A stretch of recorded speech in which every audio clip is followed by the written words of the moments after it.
Hey, what's happening, herpers? So this week I'm back with another reptile video, and in today's video I'm going to be feeding Bojangles, my western diamondback rattlesnake. If you keep up with the shorts I post daily on this channel, you see little clips of him eating here and there all the time, but today I wanted to give him more time in the limelight and show you a whole feeding. So if that sounds cool to you, then make sure to stay tuned, hit the like button, and if you don't want to see a snake eat, this is going to be the time to look away. Oh, and there it goes. And just in case you blinked, here it is again in slow motion.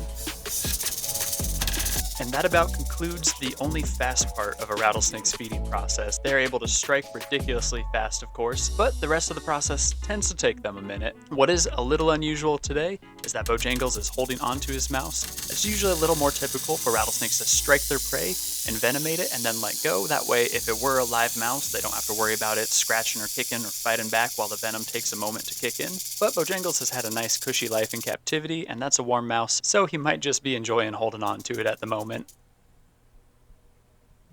And I'll just go ahead and close the door to make him feel hopefully a little bit more secure while he's eating. Eating tends to be a kind of nervous time for rattlesnakes. There he is, dragging it back to his corner. Hopefully he'll use that rock a little bit like a plate. And there he goes, look at him being a smart rattlesnake. And check that out, that is one excited rattlesnake. His tongue is flicking so fast. Most people know by now that snakes use their tongue to smell and sense their prey. People who really like reptiles or have been following this channel for a while might even know that that's why snakes have the split in their tongue. They can use the Jacobson's organ in their mouth to tell them what side of their tongue is picking up more scent particles. That way they can use it as a radar to find their food in case it takes a while for the venom to kick in and that food gets away from them in the wild.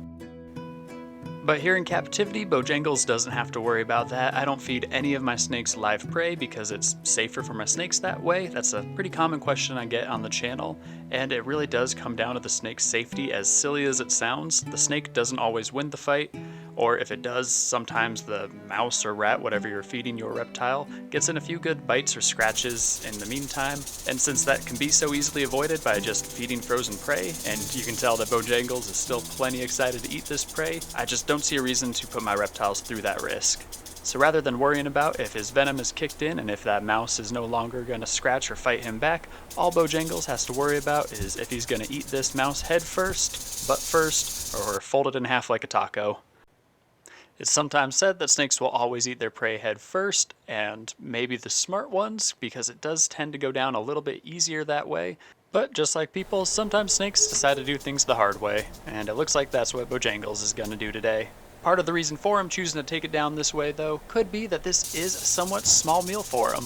It's early in the season, it's still kind of cool out, and if I'm being honest, Bojangles is a little on the chunky side for a rattlesnake, so this meal is a little bit smaller than what he could eat. Actually, it's a lot smaller than the maximum sized meal that he could eat, so it's not as imperative that he eats it head first. It doesn't really matter if he takes it down the easiest way possible, because it's so small for him.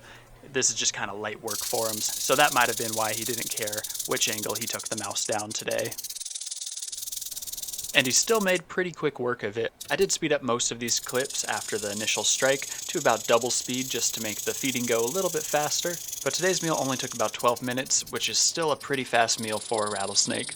One of my favorite parts about feeding vipers is usually after they're done eating. If you stick around and watch them, you get to see them do a bunch of things that kind of look like yawning, and it's just them realigning and stretching their jaw after such a big meal. And while we keep an eye out for those yawns or stretches, let me know down in the comments what you think they are, and I'm going to go ahead and thank the patrons that make it possible for me to make videos as frequently as I do for this channel. Your support really helps keep these videos coming and means the world to me. So starting with my head herpers, thank you, Allie Ward, Amanda Lynn, Deborah Torgerson, Jane Cabingirl, JCH, Lindsay Justice, Loki and Thor, Sierra Sicard, Tiffany H, and Wyatt Gilbert.